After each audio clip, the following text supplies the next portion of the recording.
आपकी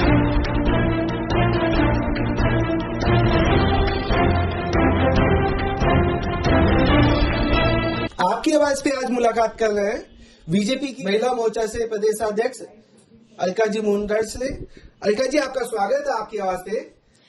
बहुत बहुत धन्यवाद जी आपका। जी आपका मैं सबसे पहले आपको बधाई देना चाहूंगा। आपको, आपके चैनल को मैं बहुत बहुत धन्यवाद करती हूँ। साथ ही धन्यवाद करती हूँ प्रदेश नेतृत्व का, हमारे प्रदेशाध्यक्ष माननीय सतीश जी भाई साहब, संगठन महामंत्री चंद्रशेखर जी भाई साहब का, और समस्त बीजेपी की टीम का, जिन्होंने मुझे इस पद पे इसके उपयुक्त समझा और मुझे ये कार्य सौंपा है। तो मैं सभी का इस चैनल के माध्यम से धन्यवाद करती हूँ। जी अलका जी, तो मैं जानना चाहूंगा आपका पृष्ठभूमि क्या रहा है। आप उदयपुर से हैं और उदयपुर में किन किन मतलब बीजेपी से या संगठन से कैसे एक्टिव रही हैं, और आपकी पृष्ठभूमि के बारे में जानना चाहूंगा, आपके एजुकेशन के बारे में जानना चाहूंगा, क्योंकि बहुत सारे हमारे व्यूअर आपके नाम को पहली बार ही सुना होगा, तो मैं जानना चाहूंगा। जी बिल्कुल, मुझे भी बताते हुए बहुत हर्ष होगा। मैं आपको बताना चाहती हूँ कि मैं जयपुर की बेटी हूँ, यहीं पली बड़ी हुई हूँ, मेरी एजुकेशन सारी जयपुर की रही है, और मैं यहाँ छात्र राजनीति से भी जुड़ी हुई हूँ। अच्छा, आप छात्र राजनीति से जी जुड़े हैं। मैं महारानी कॉलेज में पढ़ती थी। फर्स्ट ईयर में मैं सेक्रेटरी के रूप में चुनाव जीती थी। सेकंड ईयर में मैंने अध्यक्ष का चुनाव कुछ एक मतों से मैं हारी थी, और उसके बाद मैंने अपनी एमए यहीं से की है, और शादी के बाद से मेरा कार्यक्षेत्र उदयपुर रहा। और उदयपुर जाने के बाद अपने पारिवारिक जिम्मेदारियों के साथ साथ मैंने अपना अध्ययन जारी रखा। आरएस के 2 इंटरव्यूज मैंने वहां से दिए हैं। अच्छा। उसके बाद मैंने अपनी पीएचडी वहां से की, लेकिन शुरू से राष्ट्रवादी विचारों से ओतप्रोत रही, और सांस्कृतिक राष्ट्रवाद की तरफ मेरा सदैव से रुझान रहा है। और अखिल भारतीय विद्यार्थी परिषद से क्योंकि मैं पहले से जुड़ी हुई थी, तो जीवन में, परिवार में इन सब विचारों का सदैव ही समावेश रहा। इस कारण से मैं फिर राजनीति के क्षेत्र में, क्योंकि परिवार उसी पृष्ठभूमि से परिवार के लोगों का विचार जुड़े हुए थे, तो मेरा संपर्क में तो सभी का आना जाना रहता है। तो वही मुझे लगा कि मैं कुछ करना चाहती हूँ देश और राष्ट्र के लिए, क्योंकि पारिवारिक जिम्मेदारियां निभाते हुए अपने परिवार, मेरे बच्चे बड़े हो चुके थे, उसके बाद मुझे लगा कि कुछ कर गुजरने के लिए एक अच्छा मंच राजनीति भी हो सकता है, तो उसमें मेरा रुझान रहा। और वहां मैं सबसे पहले 2009 में जिलाध्यक्ष बनी थी उदयपुर जी महिला मोर्चा की भारतीय जनता पार्टी शहर जिले की मैं जिलाध्यक्ष बनी। और उसके बाद मैं अभी 6 वर्ष पूर्व करीब प्रदेश मंत्री, प्रदेश नेतृत्व को लगा कि मैं और काम कर सकती हूँ और अपना कार्यक्षेत्र को बढ़ा सकती हूँ, तो प्रदेश मंत्री के रूप में मैंने काम किया, और करीब 1.5 वर्ष मैंने प्रदेश महामंत्री के रूप में काम किया है भारतीय जनता पार्टी की। ये उदयपुर में रहते हुए महामंत्री रही है, मंत्री रही है, और प्रदेश अध्यक्ष रही है, जिला अध्यक्ष रही है, तो किस तरह की एक्टिविटीज आपने उस समय की होगी, और जिससे आज ओतप्रोत के भाजपा ने आपको प्रदेश अध्यक्ष बनाया, क्योंकि आप पिछला कार्यकाल रहा हो, पिछला काम रहा होगा, उसी के आधार पर आप। जी हाँ, क्योंकि हम सब लोग राष्ट्रवादी विचारधारा से जुड़े हुए हैं, सांस्कृतिक राष्ट्रवाद की बात करते हैं, तो अवश्य ही मूलतः उसमें संगठन ही सर्वप्रमुख होता है। संगठन ही सब कुछ है, क्योंकि संगठन के द्वारा ही हम हमारे विचारों का संप्रेषण नीचे तक कर सकते हैं। तो मेरी जो विचार थे वो कुछ इस तरह के थे कि संगठन में रहते हुए अधिकतम इसको मजबूती प्रदान की जाए, अधिकतम बहनों को और जो नव युवतियां हैं, जो बालिकाएं हैं, कॉलेज शिक्षा प्राप्त कर रही है, उनको भारतीय जनता पार्टी के विचारों से जोड़ा जाए।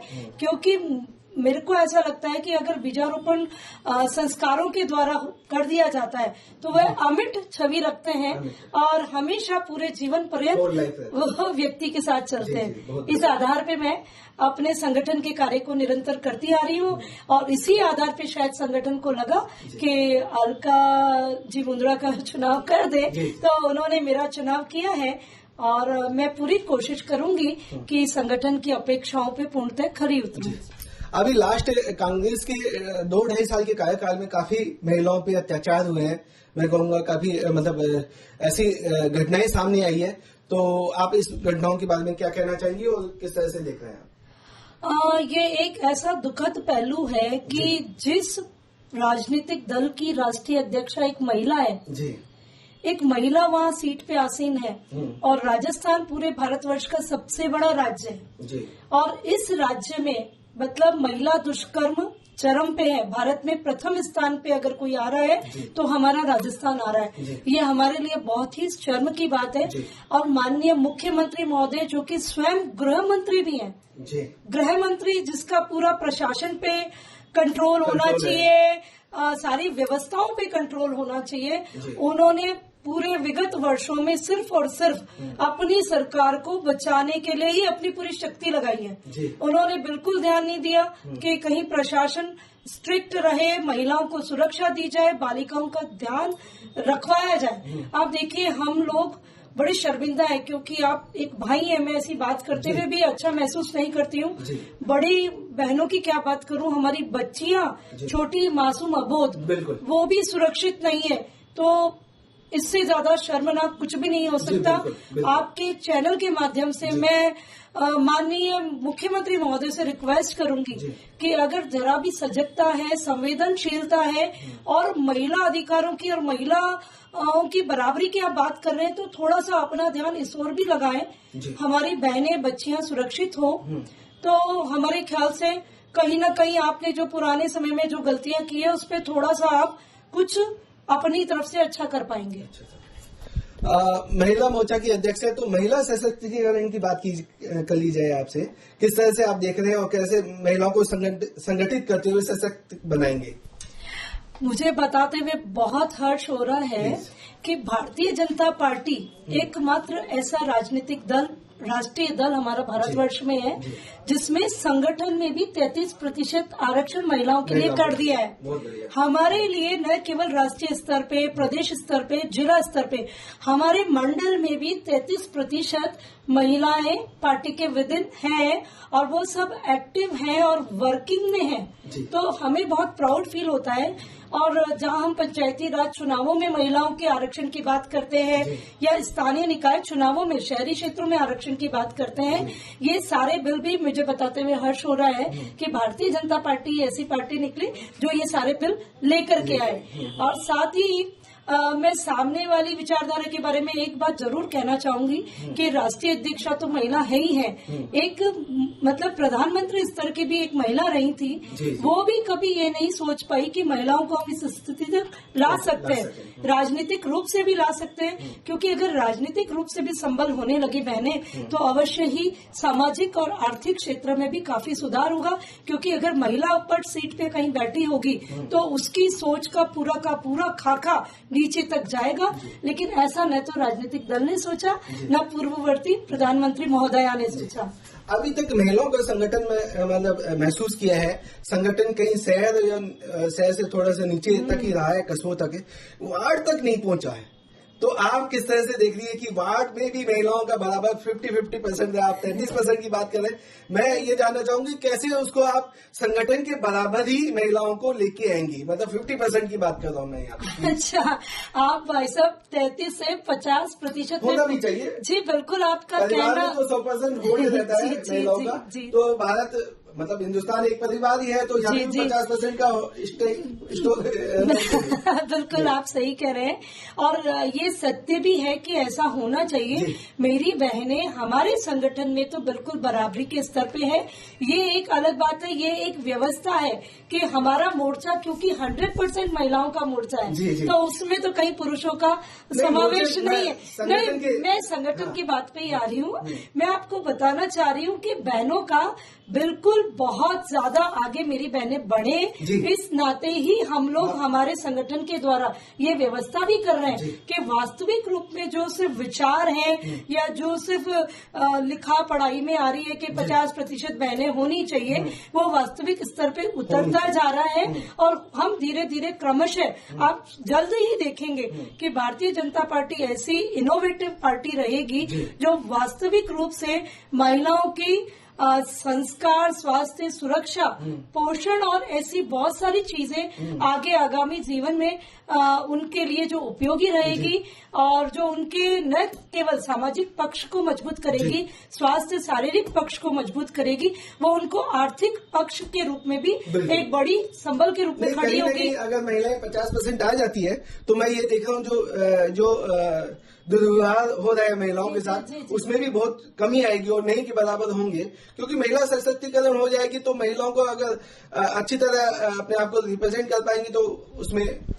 हाँ, बिल्कुल आपका मानना सही है। हम इसीलिए चाहते हैं कि हम बीजारोपण संस्कार के रूप में ही बहनों का इस तरह से करें और हमारे घर में जो बालक हैं उनको भी हम सही संस्कारों का बीजारोपण करें कि वो समझे माता बहन के रूप में, क्योंकि हिंदुस्तान है ना भोग्यवादी प्रवृत्ति का देश नहीं है, ये योगवादी है, पूज्यवादी है, जहाँ माता के रूप में हम बच्चों को वीणा वादिनी सरस्वती माँ जो हमारी शिक्षा की देवी है, देवी मानते हैं। जी, देवी मानते हैं। शुरू से ही उसे माता के चरण स्पर्श करना सिखाया जाता है, गाय का पूजन सिखाया जाता है, तुलसी का पूजन घर में देखता है बालक हमारे यहाँ। तो ये जो संस्कृति है ना, ये इसका बीजारोपण हमारे द्वारा उसके भी हम बहुत सारे आयाम लेके चलेंगे तो अवश्य ही भारत बदलेगा और बहुत सारी चीजें आप बदलाव के रूप में भारतीय जनता पार्टी के महिला मोर्चा द्वारा भी आप देख पाएंगे। एक मैं आपसे लास्ट संदेश जानना चाह रहा हूँ कि महिला सशक्तिकरण में आप महिलाओं को किस तरह से संदेश देना चाहेंगी, राजनीति या राजनीतिक पार्टियों से कैसे जुड़े और किस तरह से आप क्या बताना चाहिए? बिल्कुल, बहुत सारी चीजें ऐसी होती है जिनसे महिलाएं अनभिज्ञ रहती हैं, लेकिन अगर राजनीति क्षेत्र से महिलाएं जुड़ती हैं और अंदर राजनीति के अंदर अपना कार्यक्षेत्र बनाती हैं तो जितनी भी योजनाएं होती हैं जो महिलाओं को वास्तव में सशक्तिकरण की ओर ले जाएंगी, उनका आर्थिक पक्ष मजबूत करेंगी, जैसे माननीय मोदी जी की योजना पोषण के संबंध में, बालिका शिक्षा के संबंध में, ऐसी अनेक, क्योंकि आप भी जानते हैं जिस तरह से उन्होंने निर्धुम भोजन व्यवस्था बनाने की है जी, नहीं वैसे ही उन्होंने जो उज्ज्वला गैस के चूल्हे दिए हैं या शौचालय दिए हैं, ये सब चीजें वो है माइलस्टोन्स है भारतीय जनता पार्टी के लिए, जो अगर हमारी बहनें ही जाके अपने काम को प्रचारित करेगी, प्रसारित करेंगी और जो योजनाएं न सिर्फ भारतीय जनता पार्टी में सभी महिलाओं से समग्र रूप से सभी समाजों से सभी वर्गों से ये आह्वान करती हूँ, जो अपनी योजनाएं हैं उनके बारे में बहनों को बताइए और वास्तविक रूप से उनको लाभ दिलाइए। इससे न केवल हम सशक्त होंगे, सभी महिलाएं सशक्त होगी और एक नए भारत की कल्पना जो आत्मनिर्भर भारत के रूप में होगी वो महत्वपूर्ण रहेगी और हम देखेंगे हमारा युग, हमारा देश बदल रहा है, भारत बदल रहा है और हमें किसी पश्चिमी देश का अनुकरण करने की जरूरत नहीं है। आज सब हमारा अनुकरण करने लगे हैं, ये हमने इस कोरोना काल में देखा है और भारत को पूरी दुनिया में पूज्य और एक बहुत बड़ा स्थान जो माननीय मोदी जी की सरकार ने दिया है, मोदी जी ने दिया है, वो सबके लिए एक बहुत बड़ा मापदंड बनेगा। जी। आप थे अलका मुंद्रा, बीजेपी प्रदेश अध्यक्ष महिला मोर्चा। जी अलका जी, आपका बहुत बहुत धन्यवाद। और धन्यवाद कुलवाल साहब, आपका बहुत बहुत आभार।